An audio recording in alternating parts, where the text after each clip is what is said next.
Shot in 4K ultra high definition. Your number one source for local news. WRAL News. Coverage you can count on.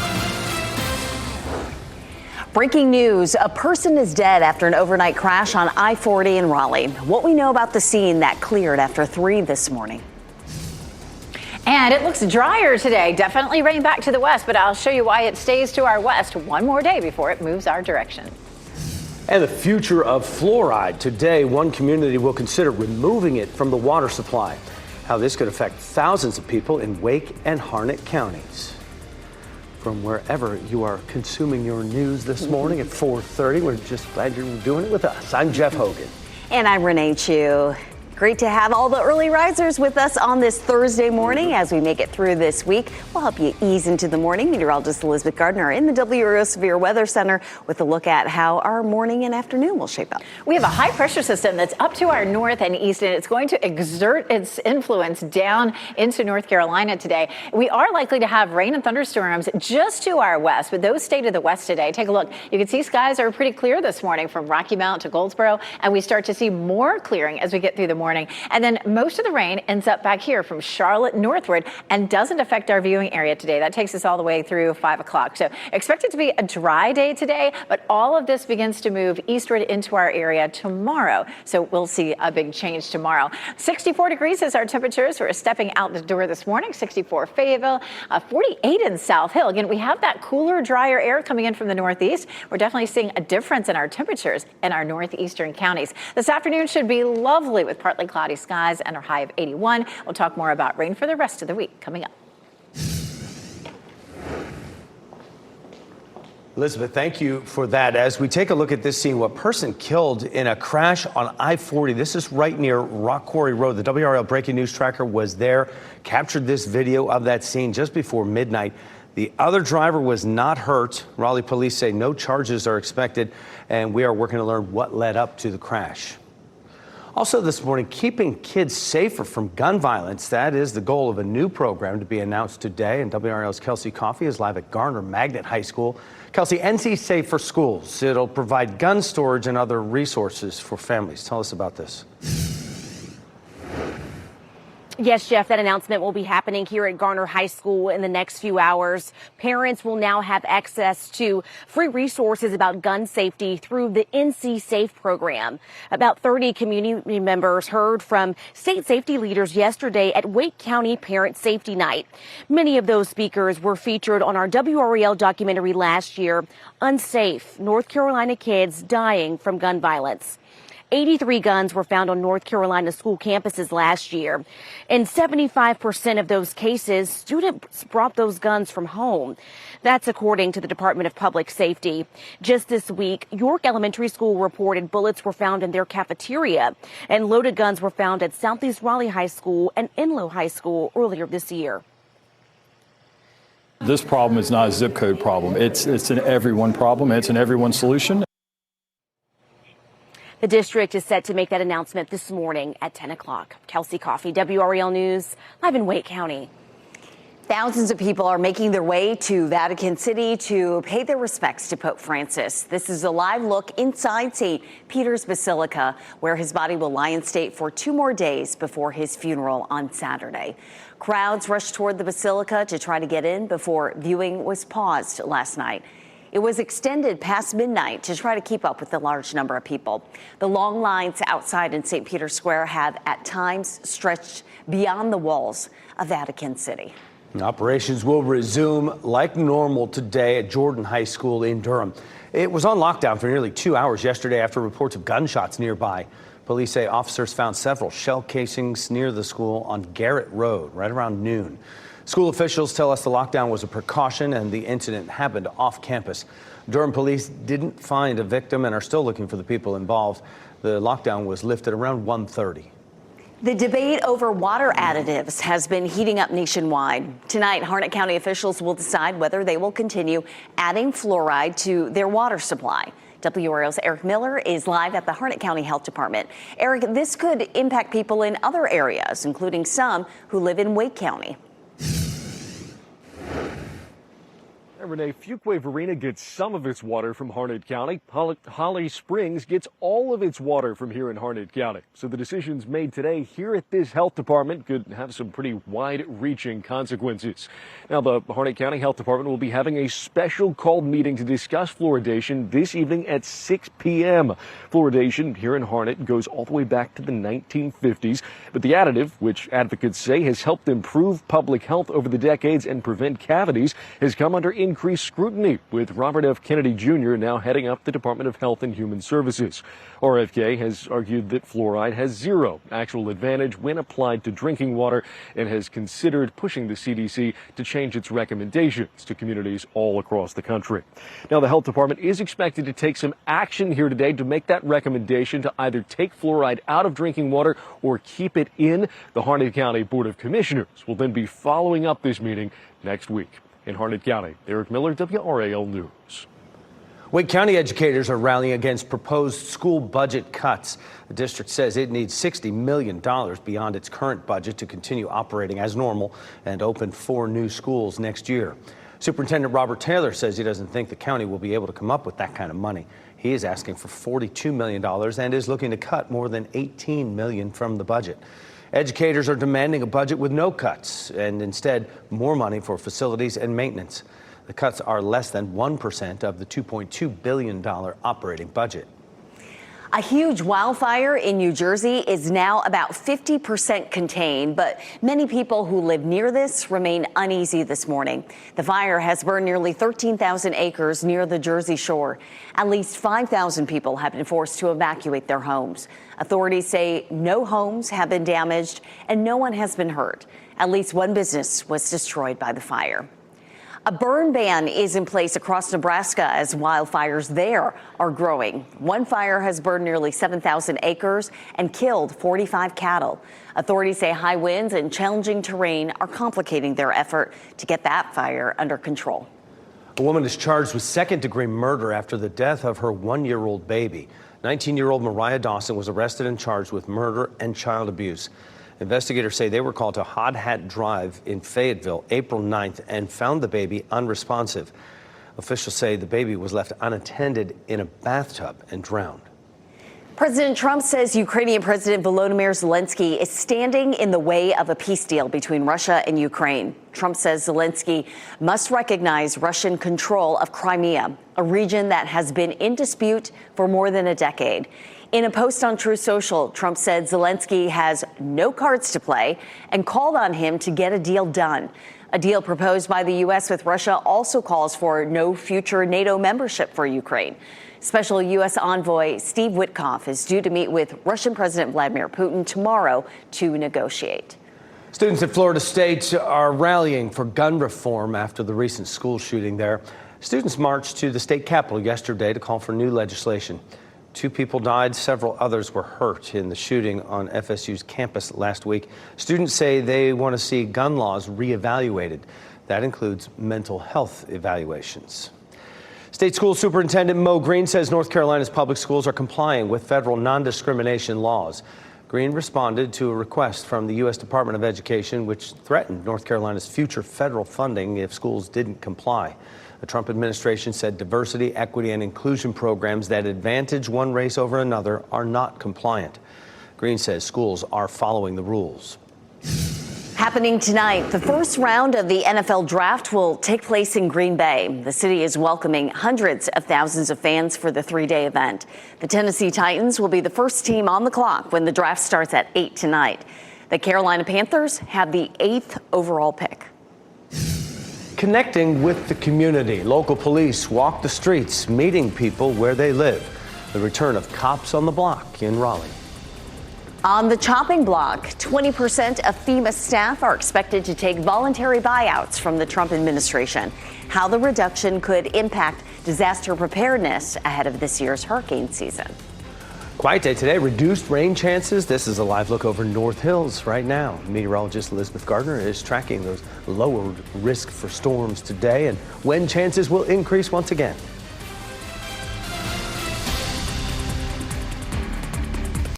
From the WRAL Severe Weather Center, North Carolina's most experienced team of meteorologists. 443, taking a look at some mild temperatures this morning, but notice a big difference here. It's 10 degrees cooler in Wilson than it is in Durham and Fayetteville, and that's because of a shift in the wind that we're seeing today. I want to talk about how that will affect our weather, especially in different parts of the viewing area coming up.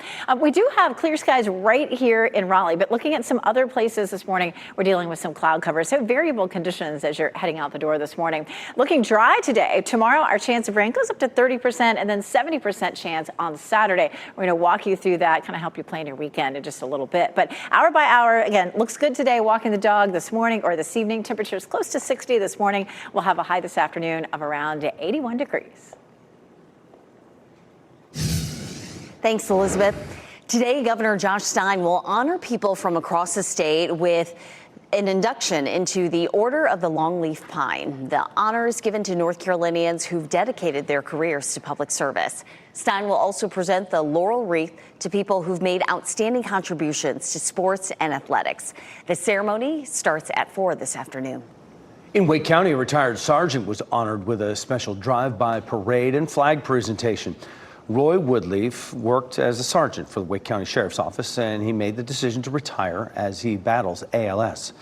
Yesterday's parade was a surprise for Woodleaf, to thank him for years of commitment to the community and to let him and his family know they are not alone.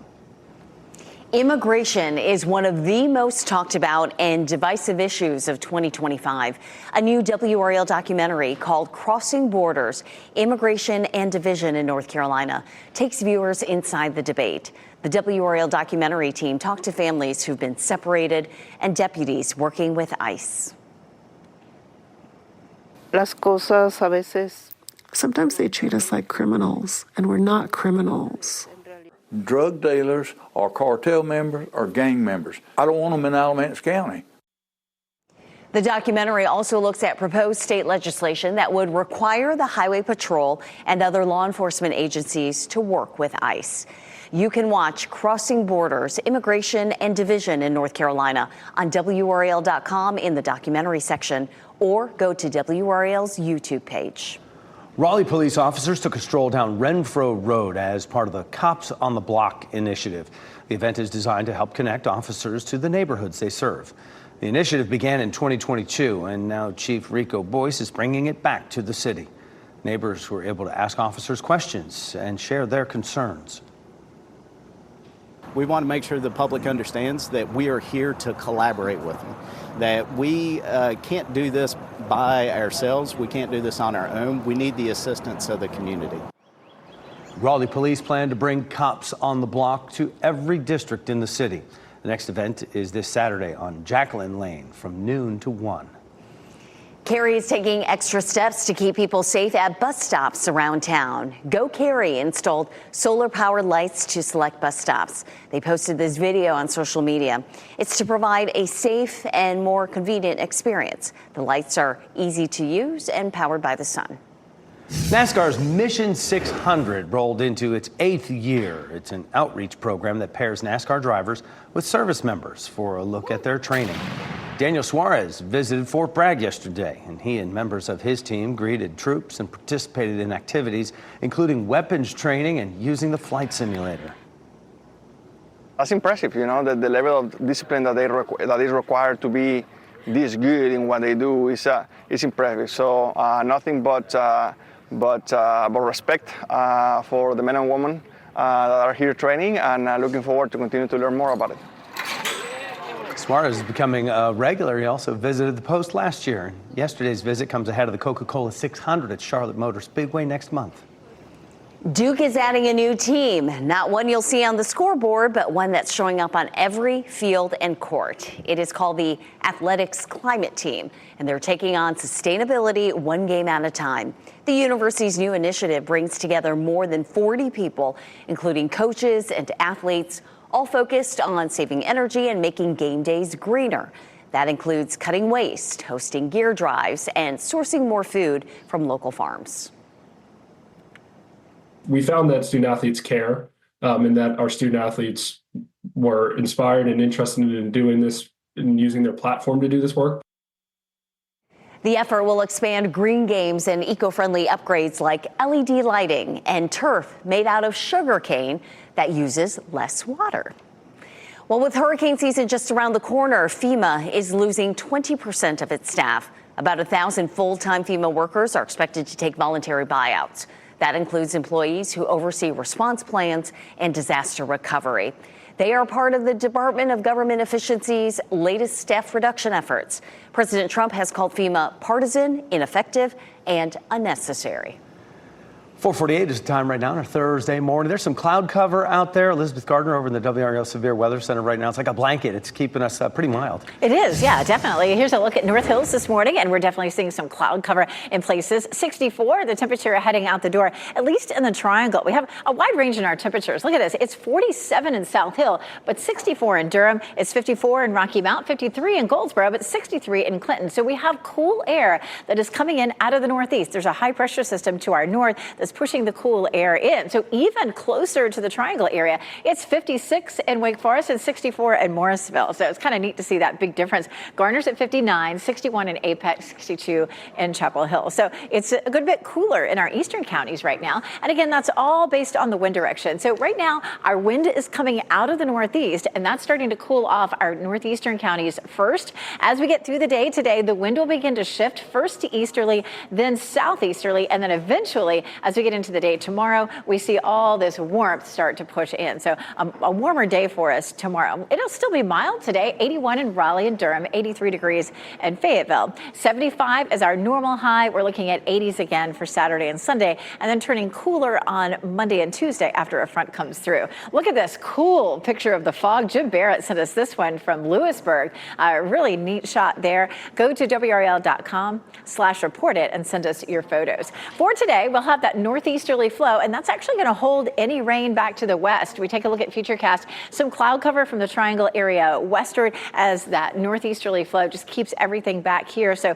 Charlotte northward is where any rain will be today as we stay nice and dry. Our muggy meter today is pretty comfortable here in the 50s, but it's likely to start to creep up a little bit for Friday and Saturday as we see more of a southerly flow redeveloping. And then on Sunday and Monday, it's very comfortable again behind a front that'll bring us some rain, mainly on Saturday. Our chance bumps up a little bit for tomorrow, but if you have outdoor plans over the weekend, like heading to Boogaloo, just note that we do have a good chance of some late day showers and thunderstorms. Sunday looks like a gorgeous day, but are you ready for it to get hot again? Oof, Wednesday at 91. What do you think of that? Not liking it. It's too soon. A little extra. Life lessons from the putting green. An after-school program brings the game of golf to more than 100 young students. The learning opportunity for skills on and off the course. And new course construction, Pinehurst prepares to break ground on number 11. The timeline on new milestones for this premier golfing destination.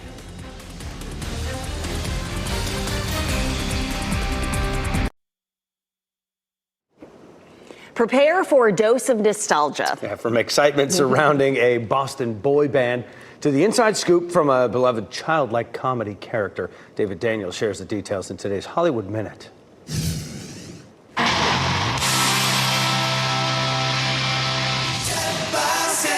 It's New Kids on the Block Day, and blockheads have plenty to look forward to. The boy band's classic album Step by Step is getting a 35th anniversary re-release, and their The Right Stuff Las Vegas residency at Dolby Live at Park MGM kicks off June 20th. We just want to elevate the show and make it kind of a little more glamorous, a little more glitzy, a little more Vegas, but also stay true to who we are as entertainers. So it's been a fun process putting the show together. It's weird to be in this situation having a documentary made because I'm used to having control of my alter ego. Pee-wee as himself shows you Paul Rubens as he's never been seen before, including archival footage, personal photographs, and interviews, including about his never-before-discussed personal life, filmed shortly before his death in 2023. Death is just so final. To be able to get your message in at the last minute is incredible. Pee-wee as himself debuts May 23rd on Max. In Hollywood, I'm David Daniel. Nearly 100 Wake County elementary school students participated in a golf-themed field day yesterday. The program is called First Tees Drive for Success. It brings the game of golf to 15 of the county's Title I schools. Organizers say it helps students learn important lessons in life while having fun. We love teaching the life skills through the game of golf because you don't even realize you're learning these things while you're playing these golf games. Drive for Success is an after-school program that encourages children to achieve goals, challenge themselves, and collaborate with others. Jeff, our resident golfer, can attest to those life lessons. That's right. And hey, Pinehurst is adding a new course. Construction on Pinehurst number 11 is expected to start later this year. The course was designed by Bill Core and Ben Crenshaw. It will join Pinehurst number 10 at the 900-acre site that was mined for sand for years. Number 11 marks another milestone in a short amount of time for what's called Pinehurst Sand Mines. A pro shop and locker room are opening in June, and the Sand Mines restaurant and bar will open in August. The new course is expected to open in fall of 2027. Okay, can't wait. Still ahead at 5 this morning, debating fluoride. A local county will decide whether or not to continue using the additive in its water supply, the impact it could have for some in Wake County. Promoting gun safety, Wake County Schools launches a program to keep kids safe. The new resources for families. Tens of thousands of people wait to pay their final respects to Pope Francis as he lies in state. A live update from St. Peter's Basilica in Rome.